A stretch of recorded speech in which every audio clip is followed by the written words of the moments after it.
Good day mga ka-sideline. So ngayon update tayo sa ating pinapisa last time at saka sa kanilang kalagayan ngayon. Pero bago tayo magpatuloy mga ka-sideline, baka hindi pa po kayo nakapag-subscribe, pa-subscribe naman po. Napakalaking bagay niyan sa amin, lalong-lalo na sa akin na nagsisimula pa lamang. At saka kung nagustuhan nyo po ang ating video, paki-like and paki-share na lang din po. Salamat po.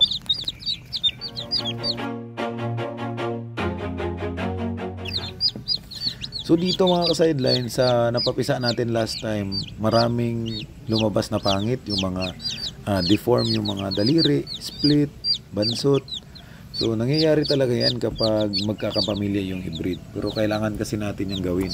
Ang ginawa na lang natin dyan ay kinal natin.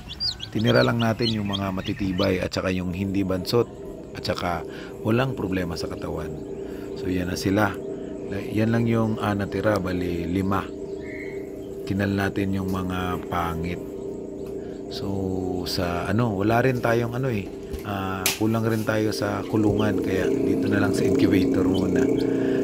So nilagay muna natin sa incubator kasi mas mainam naman, mas maganda yung init.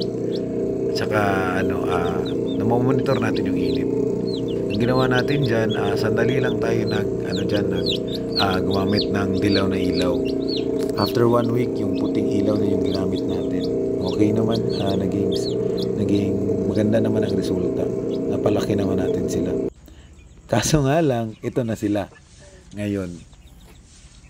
Kasi may pangit yung panahon. So parang inaantok sila. Pero sige lang mga ka-sideline, kaya pa yan. Yan, may bansot na nakalusot na naman.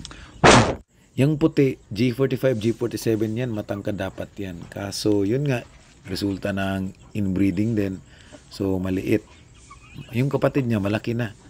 So pangit ng forma nila dyan mga ka-sideline. Antok na antok pa yung katawan. Pero ginawa natin yan ng paraan. Tayo dyan, may ginawa tayo sa kanila para makarecover sila. Pangit kasi talaga yung panahon. As in, super pangit po. Napakainit. Tapos biglang uulan. So ang ginawa natin, syempre nagbigay tayo ng antibacterial, yung Duxilac yung ginamit natin.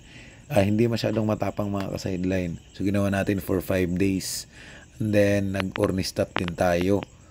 Rest ng 1 araw pagkatapos ng Duxilac.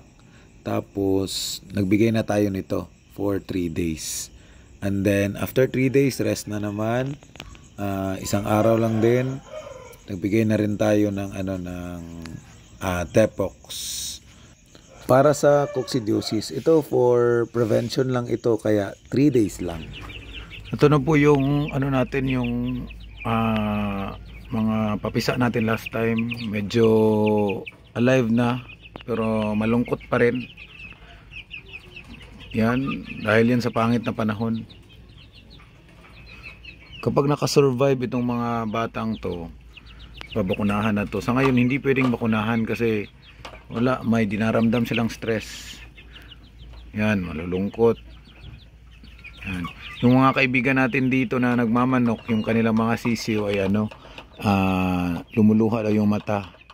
Ito atin, okay naman. Kaso yun nga lang, may stress pa talaga, malungkot pa talaga yung mga itsura. Yan. So ito, kal na tong sa likod. Kal na yan. Palalakin ko ng konti tapos kakatayin. Ito, may pag-asa pa tong mga to.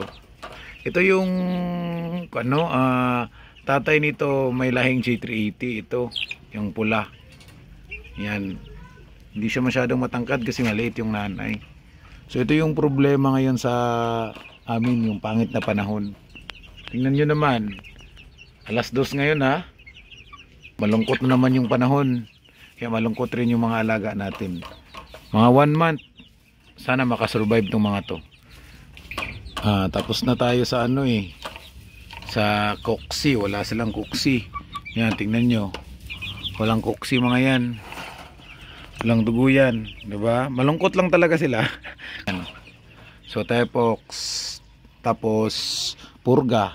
Tapos bigay tayo red cell. Pero kanina nagbigay na ako ng red cell. Advance, and then next week na naman tayo mag red cell. Yan. So, ang susunod nating ibibigay sa kanila ay purga. Tapos na tayo sa anti-cocci. So, Yan. purga na lang. And then, rest na naman tayo isang araw. And then, maintenance vitamins, yung King's Vita Plus. After nun, rest sila 2 days. And then, bigay tayo ulit ng red cell sa kanilang pakain at painom. Once a week lang, konti lang. See you next week mga ka-sideline. Hanggang dito na lang tayo. Maraming salamat.